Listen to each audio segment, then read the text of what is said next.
K-Suite, la solution collaborative éthique.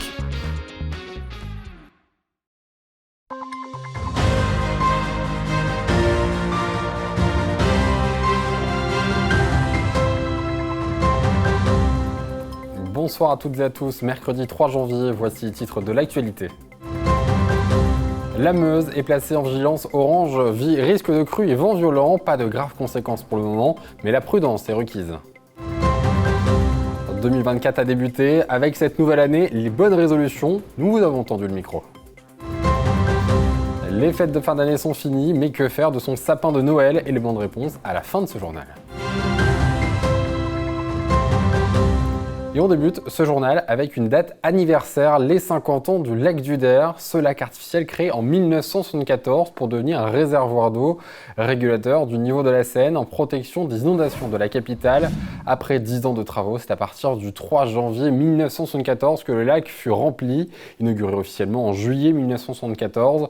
Pour construire ce réservoir, 3 villages ont été engloutis, Nuisement-au-Bois, Champ-de-Coq et Champaubert-au-Bois. 4 bâtiments, dont l'église à Pont-de-Bois de Nuisement, ont été sauvegardés, démontés pièce par pièce. L'église de Nuisement a été reconstituée et maintenant la pièce maîtresse du village musée du Der à Sainte-Marie-du-Lac. 349 millions de mètres cubes, c'est la capacité de remplissage de ce lac maintenant cinquantenaire. Toujours sur la question de la régulation de l'eau, la situation météorologique inquiète en Meuse. Placé en vigilance orange par Météo France, le département fait face à un double défi, des crues et des vents violents soufflant jusqu'à 100 km/h. Des conditions climatiques qui ont provoqué des débordements de cours d'eau et des chutes d'arbres, mais heureusement sans conséquences graves pour les habitants. Un reportage de Gaël Bossu et Julien Carré. Le département de la Meuse fait face à un double défi météorologique avec la mise en place d'une alerte orange par Météo France ce mercredi 3 janvier en raison de risques d'inondation et de vents violents. On a à ce jour uniquement 2 cours d'eau qui sont en alerte orange. C'est l'Aisne avec un de ses affluents, l'Aire, qui est encore en alerte orange sur lequel il risque d'y avoir encore des montées d'eau sur les prochaines heures. Et l'Orne qui, elle, est également encore en alerte orange sur lequel il risque d'y avoir des montées d'eau. Les cours d'eau en crue se déversent principalement sur les terres agricoles et les routes, sans menacer les habitations. Néanmoins, l'inquiétude grandit face à des rafales de vent atteignant près de 100 km/h, susceptibles de provoquer la chute de certains arbres. Là, je ne peux que dire aux différentes personnes qui emprunteraient les axes routiers d'être le plus vigilants possible et de limiter leur vitesse. D'une part à cause de la pluie, mais également à cause du vent, avec le risque qu'il peut y avoir de dégâts sur les chaussées ou d'objets qui viendraient être mis sur les chaussées. Bien que la situation n'ait pas été extrêmement critique, la prudence est toujours recommandée. À 16h, Météo France maintenait le département de la Meuse en état d'alerte orange.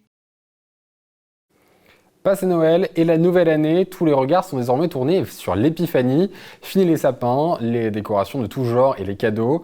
Même les animations organisées par les villes touchent à leur fin. Mais qui dit nouvelle année dit résolution, et 2024 n'est pas à la règle. Si certains doutent encore de l'efficacité de cette tradition, on estime que 3 Français sur 5 ont tenu au moins une de leurs résolutions en 2023. Sport, alimentation, écologie, diminution des écrans. Ils sont encore nombreux à se fixer des objectifs. Loïs Large et Brigitte Maestrati vous ont tendu le micro. Ouais, elle porte surtout sur... Les fêtes de fin d'année terminent. Ouais, elle porte surtout sur des questions de comportement au quotidien, d'attention à porter aux autres, d'attention à porter à moi éventuellement, mais surtout aux autres. C'est les mêmes que celles de cette année, parce que je n'ai pas réussi à les tenir. C'est prendre du temps pour moi, lire un peu plus et puis profiter de la vie aussi. Voilà. Passer plus de temps dans mes études pour les réussir. Je voudrais arrêter de fumer. Là, je réduis. D'habitude, j'en fume 5-6. Là, j'essaie d'en fumer 3-4. Mais c'est vrai que c'est dur. Les fêtes de fin d'année sont finies. Vient l'heure de se débarrasser du sapin de Noël. Pour éviter les dépôts sauvages, les villes proposent différents systèmes de collecte et de recyclage pour les habitants.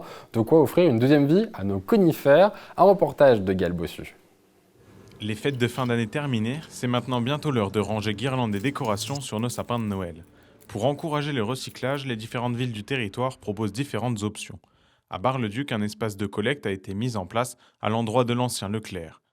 Les habitants peuvent venir y déposer leurs sapins jusqu'au 14 janvier. Les conifères seront ensuite recyclés par la ville. Ils vont être broyés et mis sur des massifs de terre, des massifs arbustifs. Ça évite de perdre trop d'humidité, garder la fraîcheur et limiter l'invasion des mauvaises herbes. C'est le début de leur deuxième vie. Même solution à Saint-Dizier où la ville a créé 7 points de collecte. Au centre-ville, à côté de l'office de tourisme, à Lannou, place de la République, au Clos Mortier, à l'entrée de l'ancien collège, au Verbois, au centre socio-culturel, à Marnaval, rue de Savoie, au parc Sainte-Marie et aux Ageaux. Les sapins seront également recyclés en engrais naturels, puis disposés sur les terrains de la commune. Enfin, à Vitry-le-François et à Chaumont, des ramassages ponctuels sont prévus courant janvier. En bref, plusieurs solutions pour empêcher les dépôts sauvages sur les trottoirs, qui peuvent être amendables. Et c'est la fin de cette édition. Merci de l'avoir suivi. Tout de suite, vos prévisions météo de demain. Et demain, pour l'information, vous retrouverez Nicolas Fontaine. Très bonne soirée à tous. Toute l'actualité en continu à retrouver sur notre site internet et notre application mobile. Retrouvez-nous sur le canal 373 de la TV d'Orange et sur le canal 953 des offres Freebox.